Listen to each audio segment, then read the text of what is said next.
Okay, good evening to everyone. This is your Good evening po. friend from Leadership, Masagay Dronile P. Marisiga. Thank you po kanina sa pagpapakilala. No? So, sa gabi pong ito ay alam kong bawat isa sa atin ay meron ng nagagawang mga bagay kung ang pinag-uusapan natin ay ang ating camping. So, may magtanong lang ako, kahit magtaas lang kayo ng hands nyo dyan sa screen. Sino pa ba rito hindi nakaranas ng kahit isang araw na camping?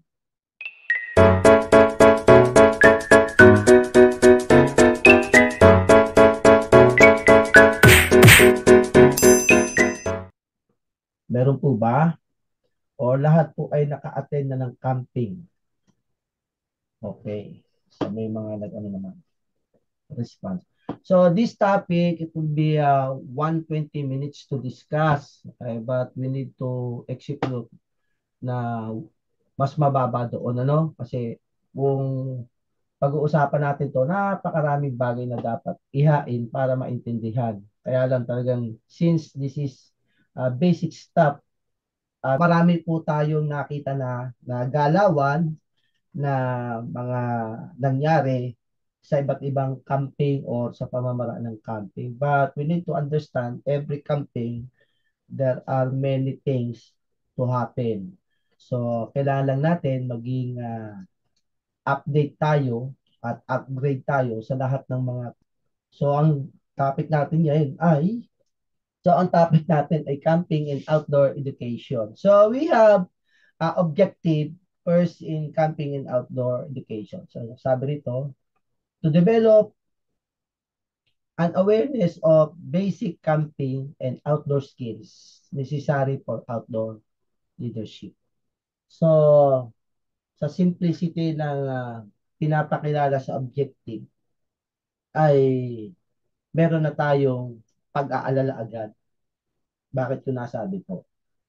As for my experience within the pathfinding, kapag ka may program na ganitong camping, umahadlag agad dito yung mga lang.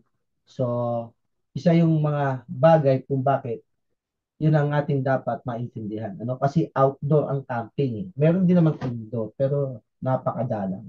So, we have another objective here na gusto ko ipahayag sa inyo. Ang sabi ni Benjamin Franklin, if you fail to plan, you are planning to fail. Kumbaga, nandyan na, kasado na, pero naudlot pa. At meron din namang mga camping na malalakas ang loob kahit matindi ang panahon, they are ready to perform the camping. Kahit na maraming nag-iisip na baka hindi tumuloy, especially pagka bagyo. At yan ay isa sa naranasan ko diyan sa Cam Norte. We prepare a camp, kaso mo, 3 araw pa, ang sabi, darating ang bagyo doon sa tapat ng camping. Eh, Sabado yon. So, kung magka-camping kami ng Huwebes, Biyernes, ayos pa. Eh, pag Sabado, delikado na. At sa dami na ng aking camping na naranasan, pa iba-iba, merong survival, may mini, may iba't iba camping, may field camping, etc., may hiking. Lagi kong iniisip sa sarili ko, yung faith ko, ibibigay ko kay Lord. Na kapag araw ng Sabado, kung saan man merong nagaganap sa mga anak niya na nagkakaroon ng activity, hindi niya hahayaan sa gasaan ng mga masasamang uri ng panahon o disgrasya, lalo na kung araw ng Sabado. So po, so nangyari yan sa Cam Norte. So natuloy camping namin, merong mga hindi sumupot kasi ang katwiran, baka sila mabagyo. Ay, ang ilan naman ay tumuloy, hindi nabagyo. Kaya tuwag-tuwa yung mga nakapag-camping. Tapos sabi ng iba, sana sumama na lang daw sila. At ito pong nakaraan po diyan sa Balatan. Alam niyo siguro yan, diyan sa may parking Iriga. Nabwa, Iriga, Balatan. Ayan na po, Rinconada yata yan. Ay nagkaroon po kami diyan ng program ng Master Pathfinder Day program, which is tatama rin po yung bagyo sa araw ng Sabado at marami naging concern sa event na ipa-cancel. Ay hindi po pwede. Eh kung ako po ay nandito sa Maynila, papunta ako ng Bicol, ang lakas ng loob ko. Tapos sabi ko kayo taga riyan eh.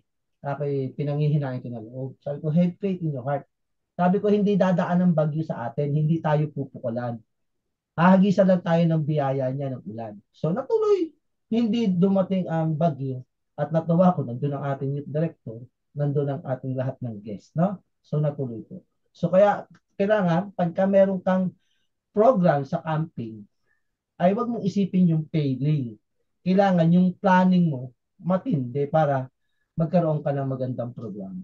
So, kailangan lang yan deeply, fervently praying. At isipin mo na hindi ka nag-iisa.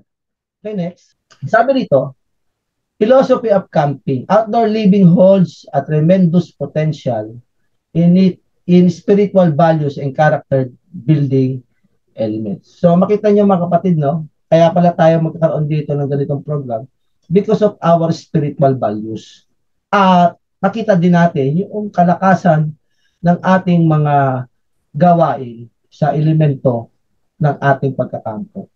Pero dito sa pagkakamping, ino-offer dito yung isang opportunity na may practice kung ano yung mga pwedeng gawin during that time. Mostly sa camping, camp trap.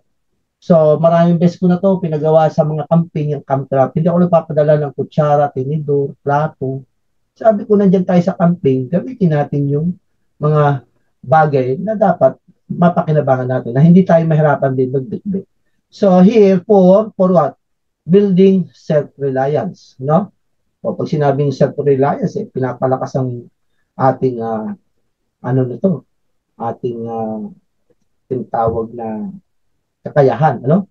And then, dito, maiisip mo, yung resourcefulness mo, pwede pala itong gamitin. At dito, nakikita rin ang isang bagay sa sarili mong disiplina na dito maituturo. Hindi lang ituturo eh. Talagang dapat maisip mo, nandito ka sa kampo. At ma-respect mo rin ang maraming tao kasama mo. Eh, ang sabi nito, for practical application of nature law. O, ano ba yung sinasabi ng nature law? Ay, ibig sabihin ito yung makakalikasan ka. May pagpapahalaga sa kalikasan and for its greatest appreciation and best of all, but finalize it. So, sa mga experience natin sa ating pagka-camping, maobserbahan naman ninyo sa mga bata, talagang mag-e-enjoy sila kasi may activity at pinapakilala nyo yung bagay na dapat meron silang skills, no? Isa yung malaking bagay niya. Okay, here. So we have 4 types to familiar, no? Familiarity with the great asset. Number 1 is recreation in the open air, benefits to the individual, benefits of camping activities, and last is spiritual values in camping. So ito yung isang mahalaga na dapat natin maintindihan. Kung hindi kayo magiging familiar dito sa pagka-camping nyo, at ang nais lang ninyo ay mag-camping na kasi makita ang friends, kwento-kwentuhan. And then sa camping, nandun pa rin yung kinakainisan ng lahat. Pagka-camping ka, wala kang ginawa kundi mag-cellphone ka. Kaya nung time nung ako nagpa-camping, talagang kolektado ang cellphone. Bahala kayo, hindi kayo pwede mag-cellphone. Kung gusto mag-cellphone, lalabas kayo ng camping. Kasi kailangan natin ibigay yung rules. Kasi maraming pagbabago na nga sa ating leadership. At kailangan naman talaga natin ng communication. But for the time of our activity, bigyan natin ng papahalaga kung ano yung mabibigay sa atin ng panahon. Okay? So first, we will study the recreation on the open air. So when you say this recreation on the open air, ibig sabihin gagawa tayo sa labas, no? Sa kalikasan, nandiyan tayo. Hindi tayo closed door na parang nasa loob tayo ng isang building or ng tinatawag ito, mga court na doon tayo magkakapo kasi umulan. Pero dito na sa open air to, ibig sabihin na sa nature tayo. Sabi dito, there are modes of recreation which are highly beneficial for both body and mind. Naisip po ba ninyo? Nasubukan nyo? Naranasan nyo ba? Pag nandoon kayo, wala kayong ibang isip kundi yung nakikita nyo lang doon sa lugar ng inyong pagkakampuhan. No po? So, iba-ibang pagkakataon. Pero pinakamasayang camping talaga ay yung sinasabi nila nag-survival ka, nagkampo ka sa isang lugar na wala talagang makikita ka or mabibili, no? So, diyan sa inyo, sa province ng SLM, maraming place dyan na pero na pwedeng pagkampihan, no? So, sabi ito, an enlightened, discriminating mind would find abundant means for entertainment and diversion from sources not only innocent but instructive. Recreation is the open air. The contemplation of the works of God in nature will be the highest benefit. So, malinaw naman dito na kapag ka tayo gumawa ng ganitong activity, ay ang Panginoon talagang kasama natin. Subukan po natin sa mga kabataan. Kasi tayo mga leader na tayo ang magpapatakbo ng program. Pero yung specialization natin sa mga bata, paano ba may enjoy, ma-worth it yung gagawin nila? Ano yung highest benefit? At pagkatapos ng camping, may mga pagtatanong dito. Minsan sa camping, nakakalimutan ng gawin yung mga testimony. Sasabihin, doon na lang natin gawin yung testimony sa church para marinig ng maraming mga kapatiran. Ay ako po, ay hindi ko masasabing bawal or hindi maganda. Pero during that time, kailangan maranasan agad ng isang nagkampo doon, magkaroon na siya agad ng isang support na maaalala niya bakit siya nag-enjoy to sa camping. Kasi yung doon naman sa church, is in testimony during the AY, kung bibigyan sila ng test, hindi lahat pwede magsalita. Eh kasi may oras ang program ng AY. Eh dito sa camping, every day, merong gagawing tinatawag na testimony from the first day o ano nangyari sa atin niya, magbigay ng mga thoughts and sharing, no? So, yun yung highest benefit na nai-empowered mo yung mga kabataan at mga leader. So, here, next is benefit to the individual. Sa pangalawa ito, nating ma-exercise. Ano ba yung para sa atin, no, sa bawat isa? Ang sabi riyan, sa benefit of camping activities, no? Sabi number 1 is developing lifetime habits and sometimes a vocation. So kung nandun ka sa camping, merong mga ginagawang ibang mga partners hindi natin alam, minsan may hawak silang kahoy, minsan may hawak silang papel, or something, meron silang inuukit-ukit, dinodrawing. So, yan yung mga part ng vocation na bakit nila ginagawa? Hindi lang sa activity, something na meron silang gustong maalala o remembrance para sa kanilang camping. Ano? Encourage one to try to improve one own's performance. Nasubukan nyo na ba na hindi nila natatry sa charts, pero dyan pala sa camping, matatry pala nila at mapapaganda pa, no? Having just plain fun as well as the excitement and new experiences. So, yan yung pinakamaganda. Yung magka-camping, may nadudulas, may nadadapa, may nahuhulog. Isa yun sa excitement ng experiences. Pero wag mo sasadyain, madulas ka. Nasubukan niyo ba yung nadulas yung isang yung isang member, nag-hike sila, pababa na sila. Ay sa sobrang bilis nila, nadulas. Ay yung nadulas, nadama yung mga nasa unahan pa, ay tawanan lang sila. Yun lang yung excitement at saka yung experience namin. Pero hindi nila sinadyang madulas, ano? Pero isa yun sa mga magagandang nangyayari, alaala nila. And developing a wholesome curiosity and desire to investigate and learn. So may mga bagay sa pagka-camping na dito lang nila nakita, wow, ang ganda naman ito. Ngayon ko nung ito nakita. Picturean ko. Pero hindi ko pipitasin kasi gusto ko rin maranasan ng iba. So yun yung isang principles ng pagpipicture, ano? Yung tinatawag na lang na sinasabing makita mo, makita din ng iba, ano? So, yun yung mga bagay na inuusisan natin. Ako, tinitingnan ko, may nakita ako din yung halimbawa, spider. Nagbubuo siya ng web. So, paano kaya niya ginagawa? So, curiosity, and then, binidyohan ko, clips. O, nakita ko, ganun pala ang buhay nila. No? So, learn how to properly balance work, play, rest, and alternate periods of vigorous activity with those less active, observing regular hours for the rest and hours. So, dito, sa atin sa Maynila, o dito sa ating kabayanan, talagang pagod tayo sa lahat ng ating gawain. Pero pagka nandoon na tayo sa ating camping, na-execute natin yung balancing ng ating sarili. Kailan ako kakain, anong oras ako gagawa. Merong mga ganung pagkakataon na minsan na aaburido ka kasi kung nakaupo ka lang sa camping, wala kang ginagawa, lagi ka naghihintay ng utos, boring, walang bearing, no? So, dapat may bearing.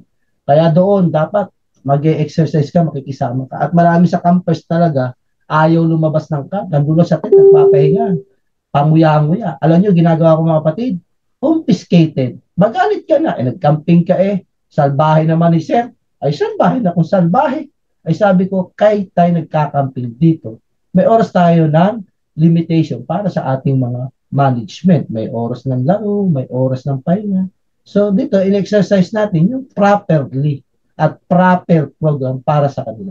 So mahirap manuyo, pero hindi mo sisigain yung mga kabataan or mga leader. Magiging humble ka by the way ng iyong pagpapaliwanag. No?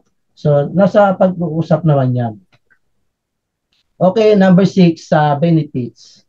Education on the wise use of leisure time, choosing activities that recreating rather than kill time. Ito na yung sinasabi ko nga. Ang daming masasayang na oras. No? Kaya, kung may naisip ka, wala pang pinapagawa si sir or si ma'am, ako mag-iisip na kung ano yung pwedeng magawa ko. Kaysa naman tumihaya lang dyan. Mostly, sa camping, maobserbahan yung mga leaders. At kayo rin naman siguro nagagawin yun. Pinapatay niya yung oras. Almost 30 minutes, wala kang ginagawa. Mabuti sana kung natutulog kayo. Hindi, wala kang ginawa. Kasi dahil break time, open ako ng cellphone. Wala na lang signal sana. Hindi lang gusto ko yan.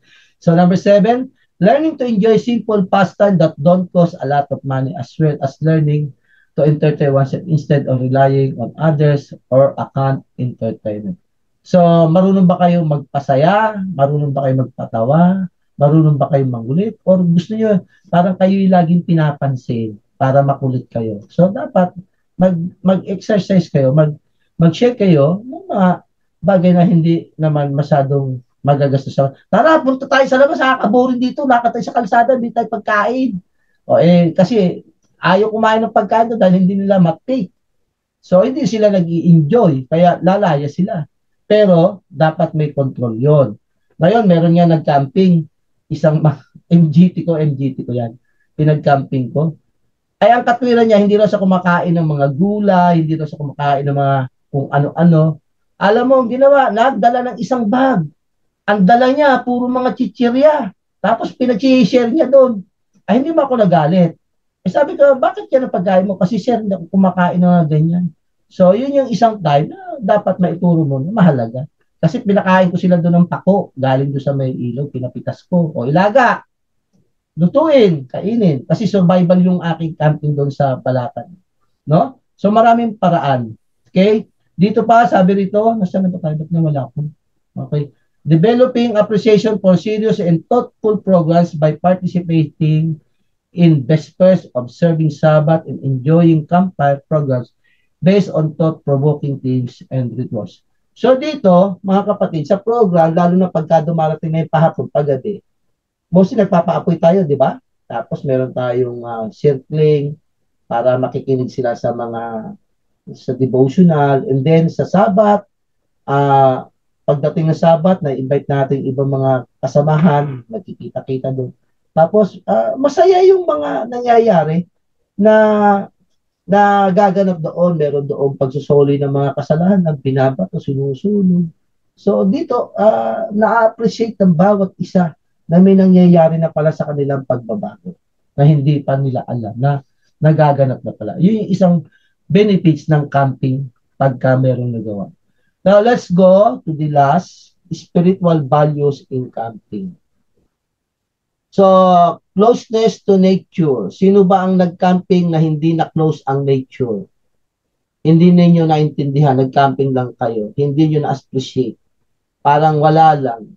Sumama lang kayo kasi gusto nyo lang makatakas sa inyong lugar kasi wala nang ginawa kundi sigawan kayo ng parents, pagalitan kayo, or maraming makukulit sa buhay ninyo, gusto nyo sumama lang dahil para makalaya doon. Pero dito ay mayroong bagay na napalapit ka sa ginawa ng Panginoon. Ano man yung bagay na yan, mahalaga yan.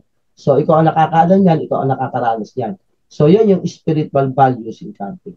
So, sa number 2, the experience of harmony and order. O dito, naiayos mo na, ay, ganun pala.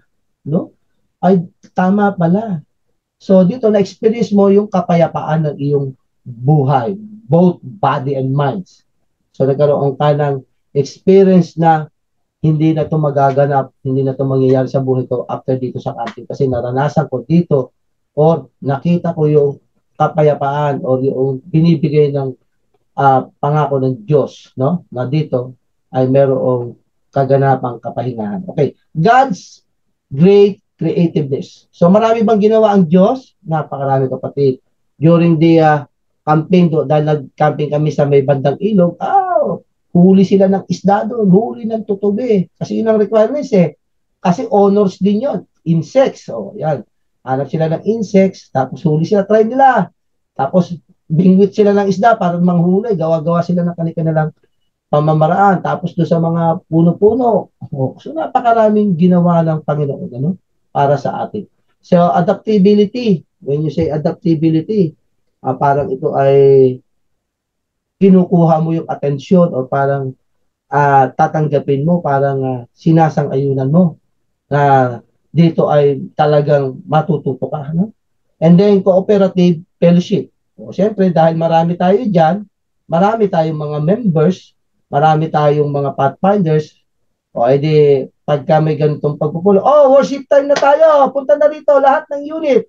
Ang hindi pumunta rito, may iwan dyan, madilim dyan. Nako, punta kayo dito. Yan, o. So may mga pagsasama-sama, pagpupulong at magandang mga pinag-uusapan. Kaya cooperative fellowship, dapat talagang nandoon ka, sasama ka kasi meron kayong mga scoring, meron kayong mga tasks, meron kayong mga gifts, mga ganun mga bagay na matututunan. Ano po? Camp planning. Okay, sa basic camp planning, planning a camp out o saan po ninyo gustong mag-camping, anong lugar. Kaya dapat meron na ang in preparation at hindi pwedeng isang linggo lang ang inyong gagawin preparation. Dapat po ay may allotted kayo na sabihin natin 1 buwan, 2 buwan, or 3 buwan, yan yung pinakamatagal para ma-execute yung planning. At bago yan mangyari, dapat yan ay sabi ngayon na survey na. Nalaman na rin ang cost, nalaman na rin kung anong magaganap dyan. So, dito po sa lugar po ng Rinconada Wide, nagpa-hiking po kami dyan sa Mount Asog. Alam po ninyo yung Mount Asog sa Rinconada? Ay mantakin po ninyo. Nag-planning po kami. Ay, ang problema, pagdating doon sa lugar ng aming headquarters, maganda naman at nagkaroon ng magandang ugnayan. Pero pagdating doon sa hiking na lugar, inakyat namin yung kabilang side ng Mount Asog.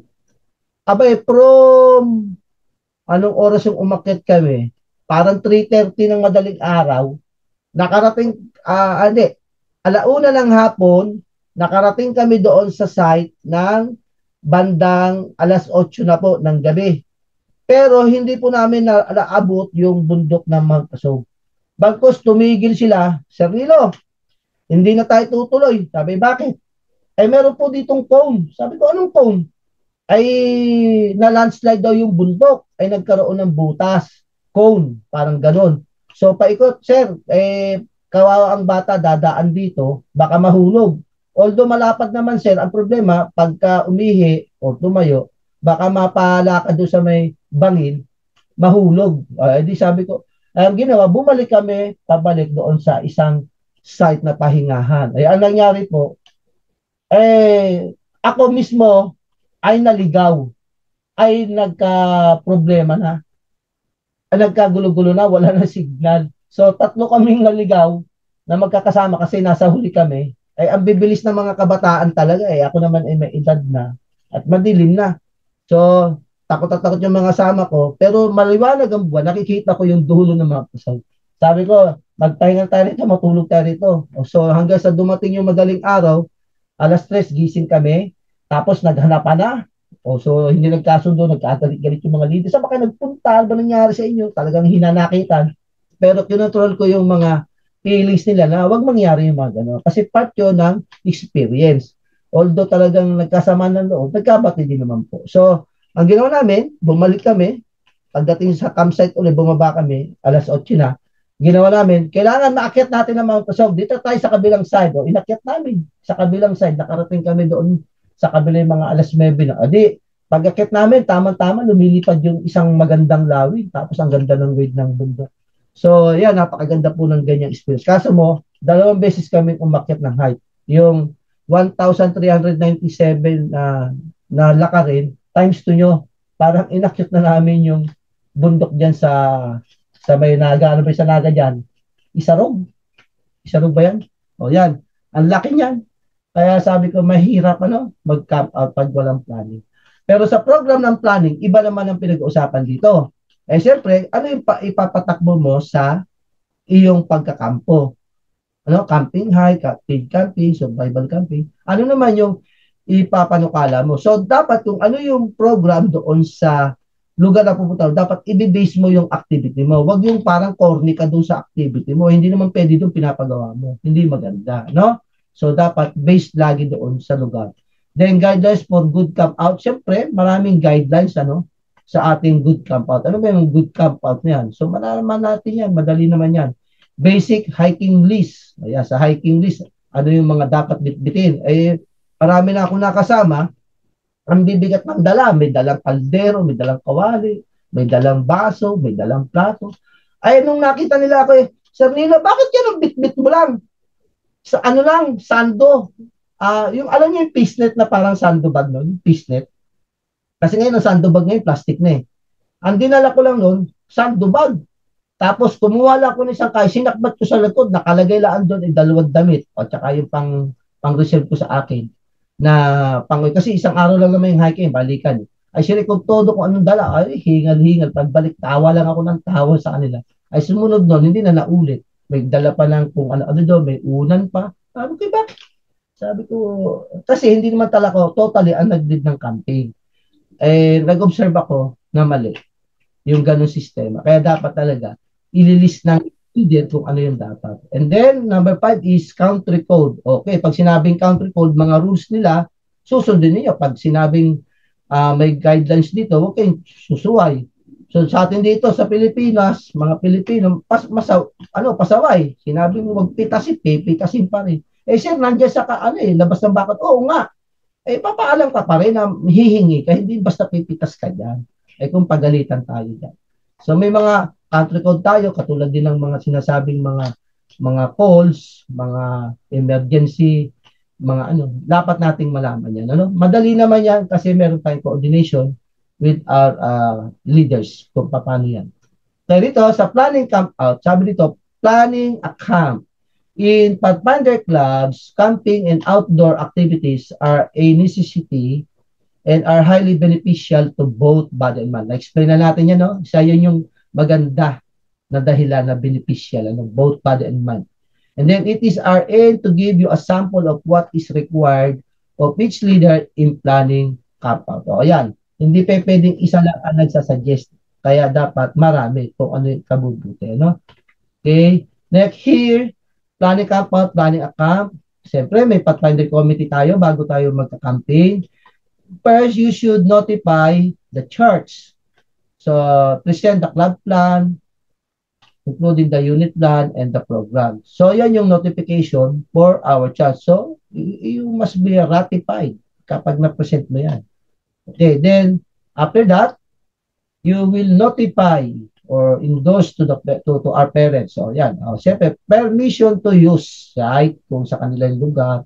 And then, where is the site plan? So, ang mga parents, mostly, they will ask us, where is the place, what kind of camping you need to perform, are there any cost for the camping. So, mostly the parents talagang nag-a-ask ng question, no? Sometimes repetition ay nakakairita pero kailangan mong maging behave. Nagkaroon ka ng simple answer doon sa plano mo. Kaya kailangan magplano ka ng mabuti bago mo i-present yan. Naka-program ka ng maganda. Okay, so club planning, sabi, number 1 ay go for a reason. What is your plan for your camping? What is the reason? So go for a reason. Why will having a camp? Yan. So maraming reason, mga kapatid. Gusto nyo bang sasabihin nyo lang ay magpapalakasan po kami ng loob.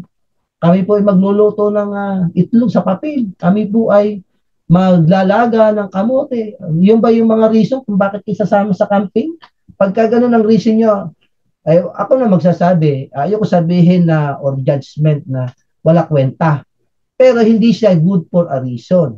So choose a good reason while you are planning for camping. Kasi hindi nyo sila anak, mga anak nila yon. So dapat go for a reason. So simply city, dapat sa inyong mind, think before you click. When you say think before you click, twice, thrice, many times to think before you execute or before you inform everything. Kasi sabi, pag nasabi mo na, hindi mo nababawi yun. Eh sabi niya, eh sabi ko, eh sabi nila, ay patay na tayo yan. Kaya, think many times, no? Think many times.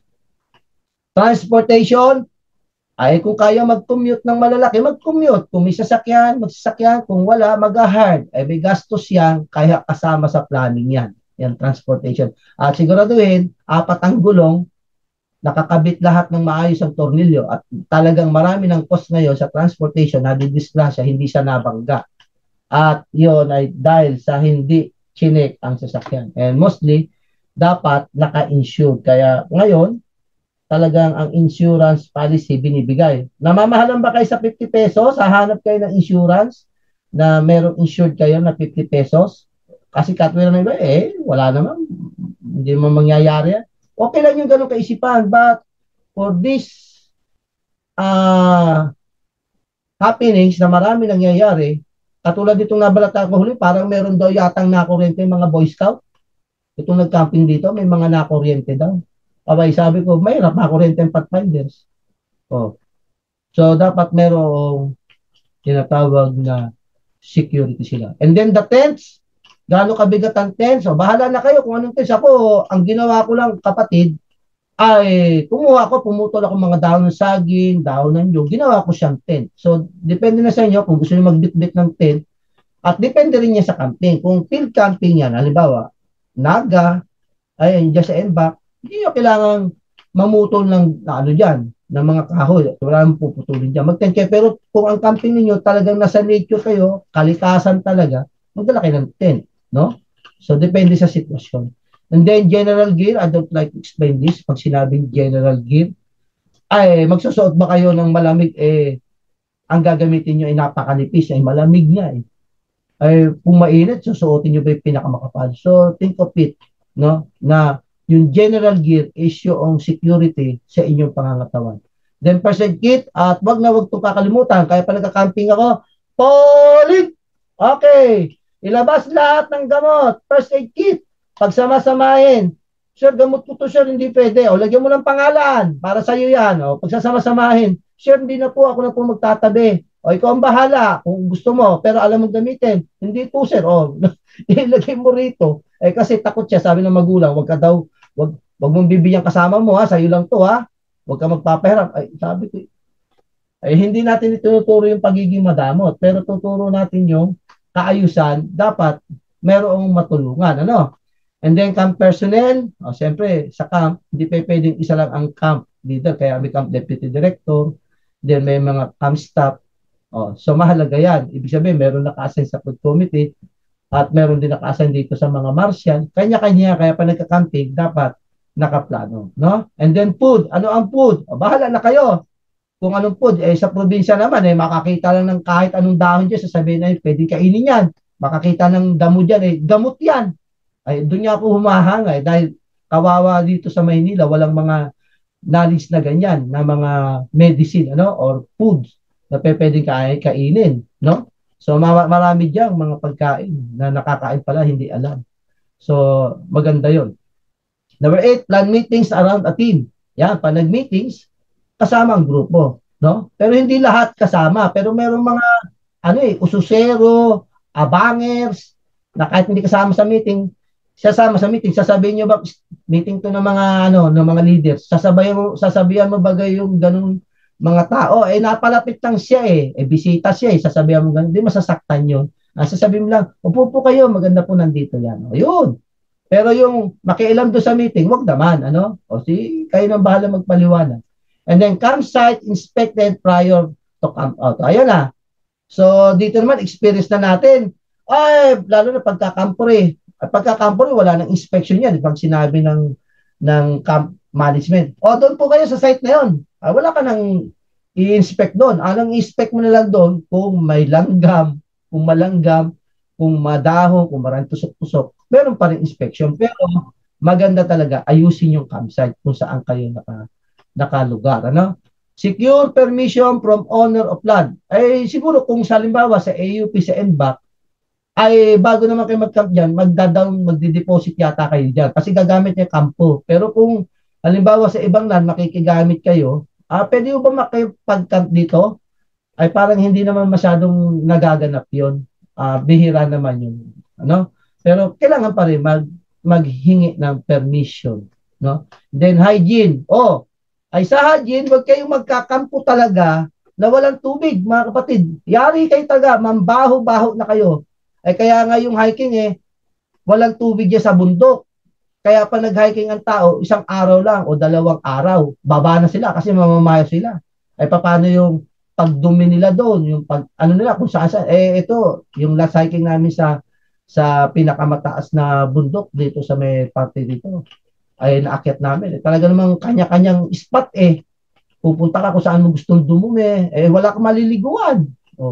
Kaya dapat marunong tayo sa hygiene. Ano? So, bago pa naman yan, tinuturo na rin yan kung ano ang dapat gawin. And then, safety, ayan, mag-iingat tayo sa ating paghakbang, baka madapa, matusok, matuklaw ka dyan, makagat ka. So, yung safety, ingatan yan. Then, notification of parents at pathfinders. So, sabi ko na kanina, mahalaga yan, mayroong kinalaman or alam ang mga magulang natin. So, sa unit individual planning, menu. Ito mga kapatid, pinakamasakit sa ulo ko to yung menu. Sir Nino, anong kakainin natin sa umaga? Papakain ng bata. Kasi pagka nag-select ka na ng menu kapatid, isipin mo na yung budget. Ang sabi mo Sir Nilo, 300 ang registration. Kasama na pagkain doon. Mahirap yung ikwenta sa ngayon kung paano patatakbo yung 300 sa loob ng 4 na araw. But meron naman nagsabi, kanya-kanyang luto. Kasi kanya-kanyang grupo sila. Maganda yon. Ngayon, kung magmimino ka, na ikaw lang talaga magpapakamp, ay papadala mo na agad ang budget. Halimbawa, sa umaga, itlog lang na nilaga kasi walang mapapagprituhan doon nilaga. Tapos, kamote, magdala. O di yun ang umaga. Tapos, mayroong painit ng soy coffee. O di umagahan na yon.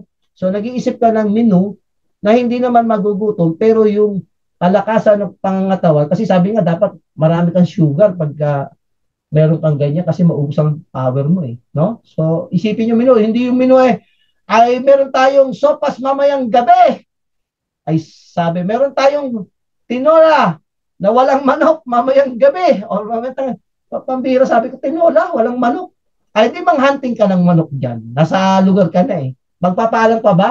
Hindi na, kasi nasa hiking ka Ano yan kumbaga, legal yan kahit ano dyan. Edi, kung makatinolang manok Pero alam nyo kapatid, merong isang cut, nag-survival kami. Ay, ako ang naging tagaluto. Ay, kumuha ko ng maraming pako, nilagay ko sa tubig, hinugasan ko sa ilog. Pero bago ako nagugas sa ilog, ang kinuha kong tubig, muna ako, nag-dig muna ako doon sa may malapit sa magandang pwedeng gamit na tubig. Nilaga ko. Tapos, may nagdala sa akin isang pirasong ube. Parang kamote, ano bang tawag doon? Ube siya. Tapos ginayat-gayat ko. Pinagsama ko yung pako tsaka yung ube. Tapos nilagyan ko, alam nyo kung anong ginamit ko pampalasa? Ay nakakita ko na doon na pwedeng magamit na mga pwede daw yun kasi yun ay pagkain. So, ginayat ko, pampaasi, aba, ang sarap kapatid. Ang sabi ko sa panalangin, ito pong pagkain ito ay masarap pag mainit pa. Kaya sabi ko, Lord, sana po mabusog ang lahat. Pero sinabi ko, nung after ng prayer, kailangan kainin ito within 10 minutes. Ang hindi makakain, mamalasin. Abay, kumain talaga sila. Ang sarap. Ay, may lumampas ng 10 minutes, mga kapatid. Nag-iba ang lasa. Parang napanis. Pero hindi pa panis. Yung pala, yung niluto, kapatid, meron palang ano yun? Tawag dito na sinasabi, parang time limit, na ganun lang siya kasarap. Di ba naalala niyo yung sabi ng Panginoon, magpapadala siya ng mana, kakainin nyo sa oras na dapat kainin. Kinabukasan magpapadala uli. Ang ginawa ng mga kapatid, nag-imbak, ay di napanis, inuod. Parang ganun din yon. So, kung ano yung sinabi sa inyo, sundin nyo agad, ano? Kasi totoo yun. Okay, correct wearing apparel, na-discuss ko na. Sleeping bag and ground cover, depende yan. Sa hiking, ang ginagamit ko lang pag ako ay nasa ganyang activity, dala lang ako ng isang sako, dala ako ng isang black bag, yung ano, yung parang truss. And then pang cover ko lang kasi maganda yon, mainit yon. And then kung depende sa iyo hiking, pero kung field camping siya, ay siyempre, katulad sa UP, magka-camping kayo, ay siyempre may mga kumot yan, may mga unan yan dala, mga kabataan dyan. So depende yan sa inyong gagawing program at sa inyong tatahaking pagkakampo.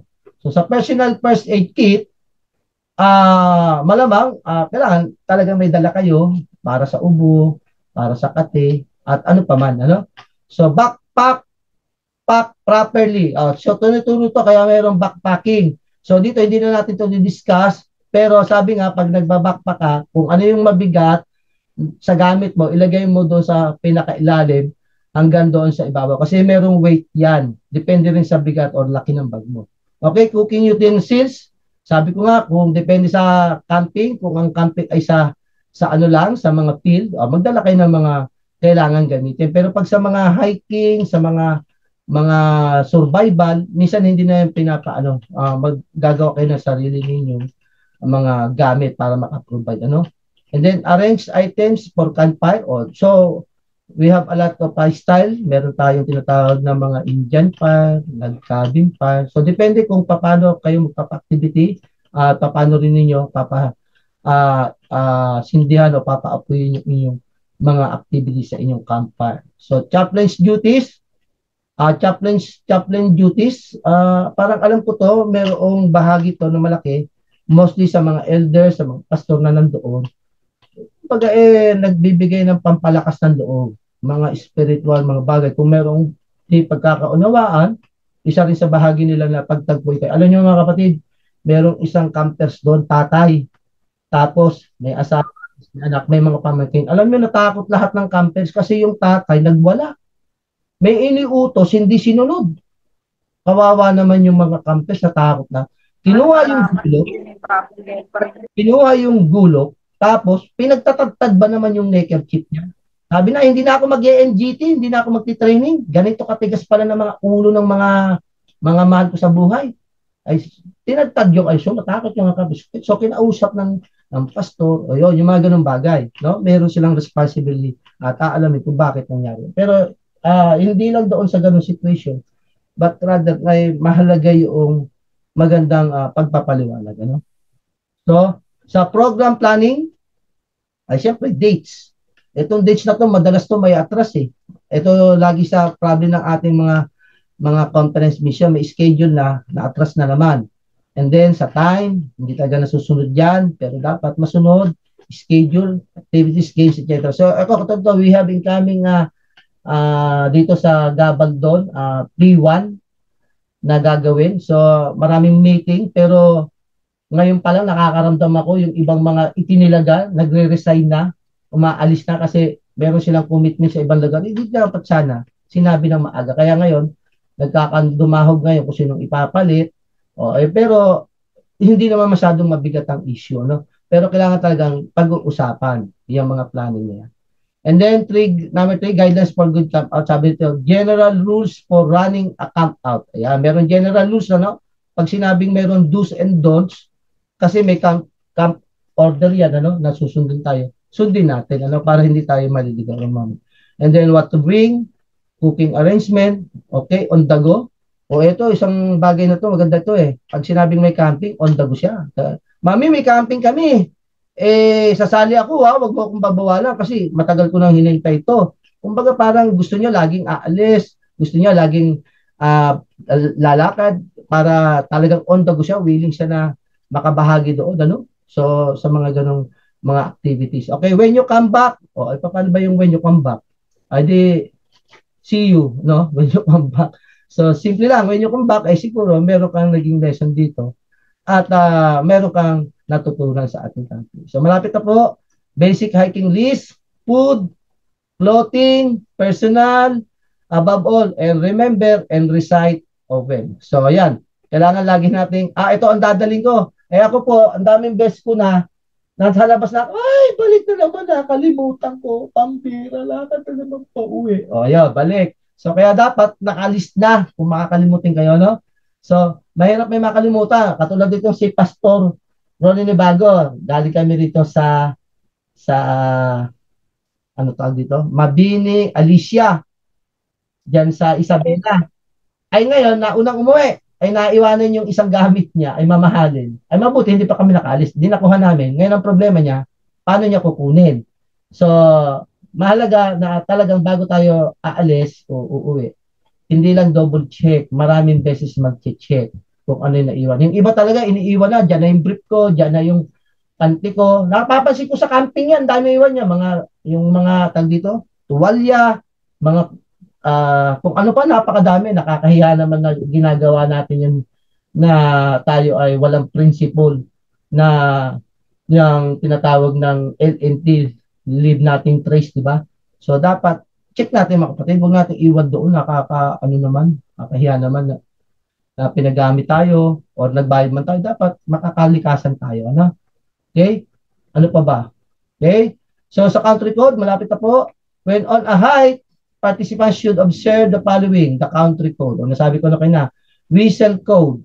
So, sa whistle code, isa lang yung hindi natin pwedeng gagamitin. Kasi pag sinabing whistle code, yung international code, yung 3 calls ba na emergency, huwag nyo nang gamitin sa pang-activity. Kasi mostly, yung 3 long blast na emergency, pang-emergency talaga. Minsan na may nakagamit mo sa activity, ay sinita namin. Akala ng mga response team, may nangyari kaya nag-whistle. Ay hindi, naglalaro lang pala. So gamit na lang kayo ng ibang whistle code na pwedeng may short blast, long blast. Huwag nyo lang gamitin yung tatlong mahaba kasi pang-international na yun. Then sa camp code, meron naman tayong camp code, nakalagay sa manual, 18 camp code. So, hindi ko matanda kung ano-ano yan, pero marami yan at alam ko naman yan. Okay? So, good pathfinder will be conservation-minded. Yan na nga. Dapat ay yung LNT principle, leave nothing trace, ay nandyan lagi sa inyo at kayo'y maingat, no? Hindi kayo nagkakalat sa lugar na ginawa ng Panginoon. Then, be careful with fire. Baka mapasok. Kailangan talagang mayroong counselor dyan magtuturo kung paano magsindi, ano? And then be clean in the out of doors. Okay, lagi sinasabi yan. Kaya meron tayong checking, meron tayong tinatawag na camp, nakalimutan ko ang tawag dito. Pag mag-check ng bago mag-activity, titingnan kung malinis yung camp checking yon.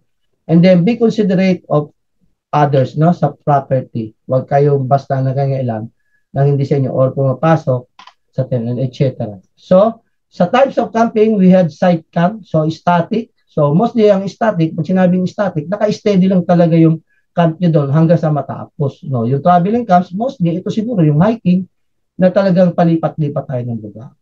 Okay? So, basic components of camping, selecting a site, water supply, napag-usapan na natin to, firewood and sanitation, nasabi ko na rin, camps and shelter, then fire building, outpost cooking.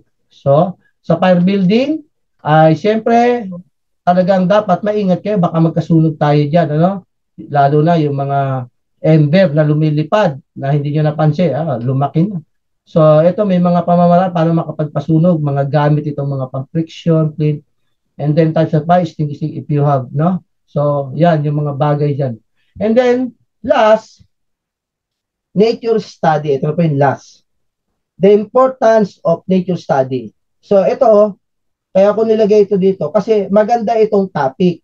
Pagka ano ka sa camp, hindi yung ang topic mo ay paano gumawa nito, paano gumawa. Kailangan magbigay ka ng mga topic during the Sabbath na mga ganito yung mga topic. What is the importance for nature study? Yan, pag-usapan niya sa campsite, sa mga pathfinders o by group. Then, throughout from the spirit purpose of nature study, objectives of nature study, nature games suitable for Sabbath, some nature study methods, pointers on leading a nature field trip, and last, making nature hike interesting to pathfinders. Kaya sabi ko, wag po boring. Sana may very. So that's it po for this evening. I hope meron tayong na-refresh kasi this is Master Guide Refresher course. So nag-benefit sana tayo sa konting mga paalala, guidance na nakakalimutan natin. Pero hindi naman lahat talaga mangyayari. Pero dahil kayo ang leader, kayo ang gagawa niyan, kayo magpapacilitate, kayo ang magtatakda kung ano ang mangyayari sa magandang camping ninyo during the camping and outdoor education. So ito ay isang edukasyon sa labas ng ating mga lugar na kung saan matuto tayo na ang kalikasan mahalaga sa Panginoon, dapat mahalaga sa atin at pinagpapahalagan din ng ibang mga tao sapagkat sa kanilang lugar yun. No? Kaya pa nag-camping tayo, make sure na lahat ay enjoyable, hindi lamang yung iisa o tagalan. So, anything, question is ready to accept. At kung meron tayong mga mentor na magagaling magpaliwanag yan, ay pwede naman sumagot po ng ating mga question.